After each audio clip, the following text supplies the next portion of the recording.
साहब एक बहुत ही बड़े घराने से था और वह काफ़ी अमीर था। वो मुझे मेरी सैलरी भी टाइम पर देता और मेरी तारीफ भी करता था। मैं भी साहब को हमेशा खुश करने की कोशिश करती, लेकिन जब मैं एक रात साहब के रूम में गई तो वह पूरी तरह कांपने लगा। मैंने उसको दूध दिया और पास में ही बैठ गई। साहब ने उसी वक्त अपने बटुए से 60,000 रुपये देकर बोला, आज। मेरे पैरों तले जमीन खिसक गई। एक औरत जात हमेशा से अपनी बड़ाई की भूखी होती है। जहां दो शब्द अपनी बड़ाई के सुने नहीं कि मोम की तरह पिघलने लगती है, चाहे बाद में उसे कितना भी पछताना पड़े। लेकिन टाइम के साथ साथ उसकी बड़ाई का बोझ जो उसके सर पर सवार होता है, वो उसके लिए एक नशे का काम करता है। मेरे साथ भी कुछ ऐसा ही हुआ था। जिस घर में मैं काम करती थी, उस घर का साहब बहुत ही अमीर था और दिखने में भी अच्छा खासा खूबसूरत था। शुरू शुरू में जब मैंने उसके घर में काम करना शुरू किया, तब मुझे एक बात बिल्कुल भी अच्छी नहीं लगती थी कि वह उस घर में अकेला रहता है और मैं किसी अकेले मर्द के घर में काम करना पसंद नहीं करती, क्योंकि मैं खुद भी एक 22-23 साल की लड़की थी। अपनी माँ के साथ घरों में काम करती थी, लेकिन वक्त के साथ साथ मेरी माँ बीमार रहने लगी। अब काम पर सिर्फ मुझे ही जाना पड़ता था। जिन घरों में मैं काम करती थी, उन घरों में काम भी ज्यादा था और पैसे भी इतने नहीं थे। उन्हीं दिनों की बात है, एक दिन मैं काम करके वापस घर को जा रही थी। दोपहर का टाइम था जब एक बड़े घर से एक ब्लैक कलर की बड़ी सी गाड़ी निकली और उसमें पीछे की सीट में बड़े ही रूप से एक व्यक्ति बैठा हुआ था। जब उसकी नज़र मुझ पे पड़ी तो वह अपने ड्राइवर से कुछ कहने लगा। मैं उसका इंतजार कर रही थी कि जब वह गाड़ी निकाल ले तो मैं अपने रास्ते जाऊं, लेकिन उसने गाड़ी बीच में ही रुकवा कर उसने अपने बॉडीगार्ड को मेरे पास भेजा और वो कहने लगा, हमारे साहब तुमसे कुछ बात करना चाहते हैं।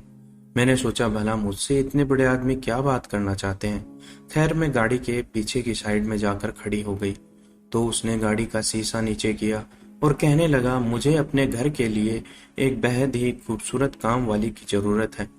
उसके शब्द कुछ ऐसे थे कि मैं परेशान नजरों से उसे देखने लगी, क्योंकि ये तो मैंने पहली बार सुना था कि काम वाली खूबसूरत होनी चाहिए, वरना लोग तो बस यही पूछते हैं कि काम अच्छा करती हो और साफ सुथरे तरीके से करती हो। कभी किसी से ये नहीं कहा कि काम वाली खूबसूरत खूबसूरत हो। उन साहब की नजरें मुझ पर टिकी हुई थी। मैंने कहा, साहब जी, आप मुझे अपनी बीवी से बात करवा दो। मुझे अच्छा नहीं लगता कि मैं किसी गैर मर्द से घर के काम की बात करूं। वो साहब हंसने लगा और कहने लगा, मेरी शादी नहीं हुई और मैं अकेला रहता हूं। यह सुनकर मुझे कुछ अच्छा नहीं लगा, तो मैंने उनके यहाँ काम करने से इनकार कर दिया। मेरी ना सुनते ही उस साहब ने कहा, मैं तुम्हें वहां काम करने के बहुत पैसे दूंगा। मैं उस वक्त सोच में पड़ गई कि 2 घरों में काम करने पर मुझे 10,000 मिलते हैं, तो ये एक घर का मुझे क्या ही देगा।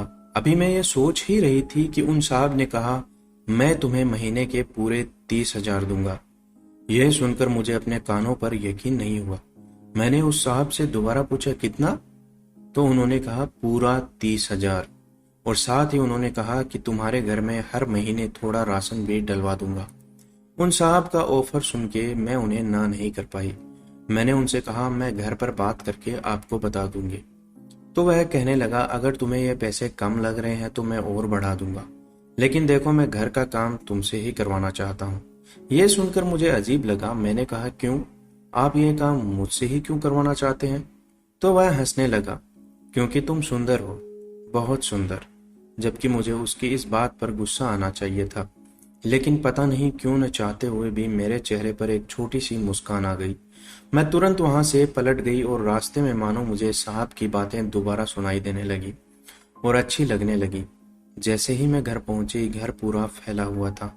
मेरे बहन भाइयों ने पूरे घर को फैला कर रखा हुआ था। मैं थकी हुई घर पहुंची थी और मेरी माँ अपने सर पर दुपट्टा बांधे लेटी हुई थी। आयशा आ गई हो तो चूल्हे पर चावल चढ़ा दे, कब से भूखे बैठे हैं तेरे इंतजार में, तेरे बहन भाई।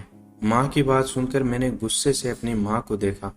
मैंने कहा, माँ, तुमने ये सारे बच्चे मेरे लिए पैदा किए हैं? मैंने अपने छोटे 5 बहन भाइयों की तरफ नजरें फैलाकर कहा।